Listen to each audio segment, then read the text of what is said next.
Je disais que ce peuple togolais, il a besoin qu'on le courtise, il a besoin qu'on le caresse. Et le jour où il décide de se lever... Parce qu'il a tant donné à ce peuple togolais. Il a beaucoup tant donné. fait des efforts.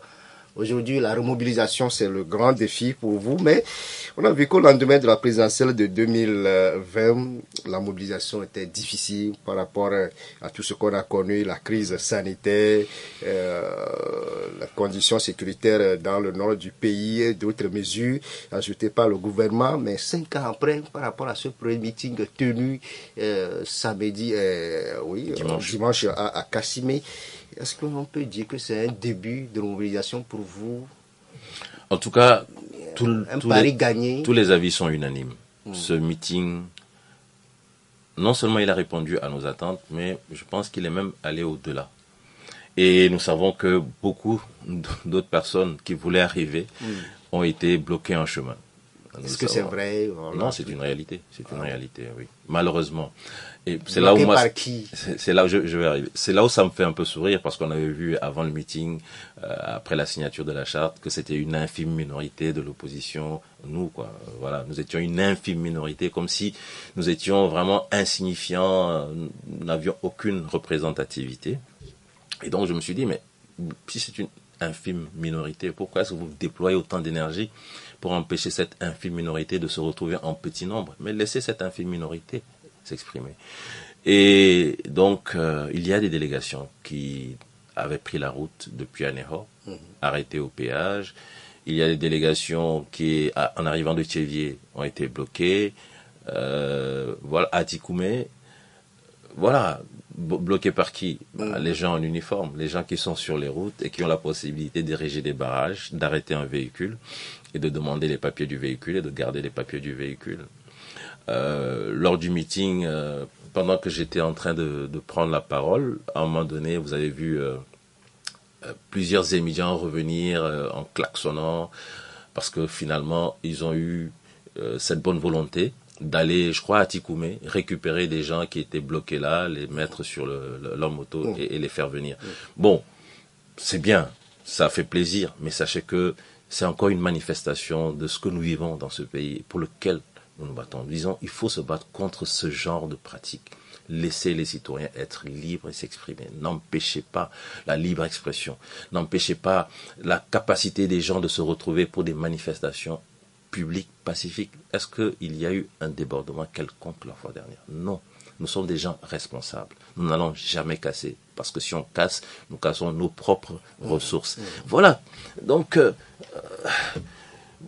nous avons commencé quelque chose. Les avis sont unanimes. Il y a eu une très forte mobilisation la fois dernière. Nous allons nous retrouver cette semaine, faire le point et bien sûr voir quelle sera la prochaine manifestation, qu'est-ce qu'on fera précisément, où est-ce que ça va se faire, avec qui, dans quelles conditions, dans quelles circonstances. Mais un chronogramme est en place. Un calendrier est en place, nous allons avancer pas à pas. Certains disaient aussi, oui, vous faites tout cela, mais la date du 6 mai 2025 approche. Pour nous, ça ne représente rien. Pour nous... On va y revenir. Si le train de la Constitution du 6 mai 2024 n'est pas déjà sur les rails, est-il encore possible d'arrêter ce train du moment où les institutions sont déjà presque... se mettre en place avec le Sénat qui va mettre en place son bureau dans un bref délai. Madame, Monsieur, nous sommes avec le professeur David Dossé, porte-parole du Front Citoyen Togo Debout. On marque la pause et on revient pour la suite du débat. Audi Actu. Toute l'information en temps réel sur la 96.3 Victoire FM. Nous sommes de retour en studio avec notre invité, professeur David Dossé, premier porte-parole du Front Citoyen Togo Debout. On revient sur la manifestation de dimanche à Kassimé contre la nouvelle constitution de la République adoptée en mai 2024. Professeur David Dossé, aujourd'hui c'est l'étape de Lomé. Ce test-là, qu'on dise, est une réussite pour vous, organisateurs. Est-ce que vous comptez aller en dehors de Lomé prochainement? Je pense que ce serait même une erreur de dire que tout va se passer à Lomé. Le Togo ne se limite pas à la capitale. Et stratégiquement, nous avons intérêt à sillonner, ce sera difficile de dire l'ensemble des localités, mais il faudra faire l'effort. Et surtout, à un moment donné, peut-être qu'on ne sera pas obligé de se déployer tous ensemble. On peut imaginer, par exemple, que certains soient dans une localité dans le nord du pays, d'autres soient dans une localité dans le centre, et ça permettra ainsi de renforcer les canaux d'information et de conscientisation par rapport à ce que nous voulons faire. D'une façon synchronisée aussi, c'est envisageable? Pourquoi pas? Tout est une question de ressources humaines, ressources financières. Bien sûr, on n'a peut-être pas encore les moyens de notre politique, mais nous espérons vraiment pouvoir aller de l'avant, engranger plus de soutien et obtenir ainsi les moyens nécessaires pour réaliser ce que nous avons en tête. Ok. Au fond, qu'est-ce que vous reprochez à cette nouvelle constitution? C'est vrai que vous l'avez dit que les députés qui étaient artisans de cette modification sont en fin de mandat, le peuple n'a pas été consulté, la voie référendaire a été oubliée, mais au-delà de tout, quels sont les autres greffes contre ce nouveau texte fondamental? Merci d'avoir rappelé effectivement que le processus a été totalement illégal. Il a été non transparent, il a été non inclusif. Vous l'avez rappelé, c'est une bonne chose. Même si vous partez de l'exposé des motifs, vous comprenez finalement que cette nouvelle constitution, elle est bâtie sur du mensonge. L'exposé des motifs, je me rappelle qu'on disait qu'il fallait faire en sorte d'économiser de l'argent parce que les élections présidentielles sont budgétivores. J'avoue que ça m'a fait rire. Parce que j'ai l'impression qu'en écrivant cela, on prend les Togolais pour ce qu'ils ne sont pas. Voilà, on annonce que parce que il faut apaiser la vie politique. Bon, je vais pas insister sur l'exposé des motifs, mais disons que pour moi, c'est un gros tissu de mensonges. Ensuite, le caractère illégal, et je pense qu'il est important parce que nous bâtissons notre résistance sur le fait que cette constitution, elle est illégale, parce qu'elle a violé notamment l'article 59 de la constitution de 92. L'article 59 qui dit clairement que si en tout cas on décide de changer le mode de désignation du chef de l'État, il faut venir vers le peuple togolais, parce qu'on a tous compris que effectivement c'est un poste qui engage beaucoup d'enjeux et que quelques personnes, quelques individus ne peuvent pas se permettre de changer cela sans en référer au peuple. Et aujourd'hui, est-ce qu'on a changé le mode de désignation du chef de l'État? La réponse est oui. La nouvelle constitution dit qu'on n'a plus d'élection présidentielle, il n'y a plus de suffrage direct, etc., etc. Donc, ça a été changé. Deuxième question, est-ce que on est venu devant le peuple, vers le peuple, pour avoir son avis? Non. Donc, ça veut dire que on a fait quelque chose qui était totalement contraire à l'esprit de la C92, en totale violation des dispositions de la C92. Donc on a fait quelque chose d'illégal. Et ça, c'est un crime imprescriptible. Je voudrais que ceux qui l'ont fait, ceux qui ont adopté, je pense qu'ils étaient 87 ou 89, je ne sais plus exactement, sachent que ce sont des criminels. Il faut le dire. Ils ont trahi notre peuple. Ils ont trahi notre nation.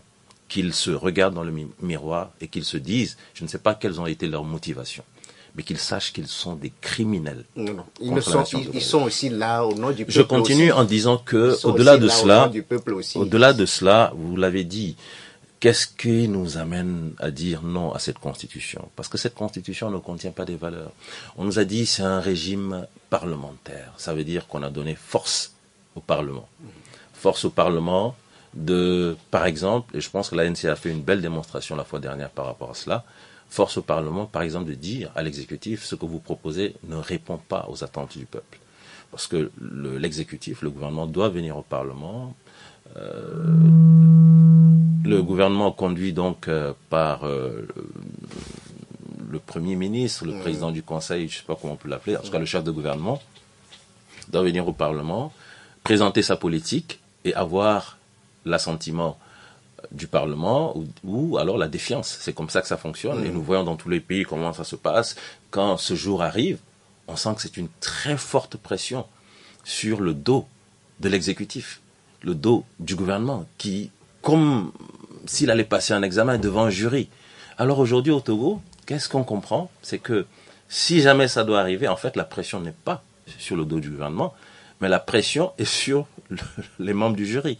Si les membres du jury, le Parlement donc, décide de ne pas accorder sa confiance, ce n'est pas l'exécutif, ce n'est pas le gouvernement qui tombe, c'est le Parlement qui tombe. Ça veut dire que moi, je suis étudiant, je vais à un examen, les membres du jury sont devant moi, ils doivent me juger.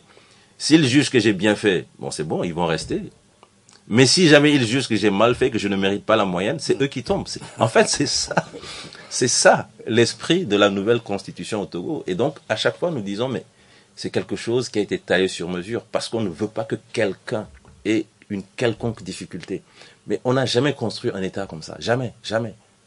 Quel que soit ce qu'on peut nous raconter, quel que soit ceux qui, vêtus de costumes, cravates, viennent pour dire des choses qui n'ont ni queue ni tête. Il faut dire au peuple togolais que nous nous battons pour une nation digne. Quand vous allez quelque part, quand vous dites que vous êtes togolais, vous relevez la tête. Et les gens vous respectent. Mais quand on nous présente ce genre de choses et que vous allez partout, des gens vous disent, c'est ce qu'un chauffeur ghanéen m'a dit, Président Mani Bibio, c'est-à-dire qu'un président, c'est pas un monstre, c'est pas quelqu'un qui est là pour faire peur à son peuple. Quand vous allez, qu'il y a un Ghanéen qui prend la parole solennellement et qui s'adresse au chef de l'État togolais pour dire des choses. Quand vous avez un député du Sénégal, parlementaire de la CEDEAO, qui pose des questions, parce que ce qui se passe, ça n'a aucun sens. Ce qui se passe dans notre pays, ça n'a aucun sens. Et ce qu'ils ont fait, les gens me disent, ils sont en train d'avancer, le chien aboie, la caravane passe. À l'étape actuelle, mais un retour à l'arrière est possible. David le sait. Quand vous êtes d'accord avec moi que, excusez-moi, je respecte beaucoup les gens, mais ce qui a été fait, c'est une bêtise, et que les gens évoluent dans leur bêtise. Est-ce que c'est vraiment le chien aboie, la caravane passe? Vous avez le sentiment que c'est les gens qui avancent parce qu'ils ont fait une bêtise, ils ne savent plus comment revenir en arrière. Plus ils vont évoluer dans leur bêtise, plus eux-mêmes vont porter les conditions qui vont permettre de mettre fin à cette bêtise. Et nous, tout ce que nous avons à faire, c'est dire au peuple, c'est une bêtise. Voilà ce qu'on est en train de proposer à notre nation, qui fait honte à notre nation. Et on ne peut pas l'accepter.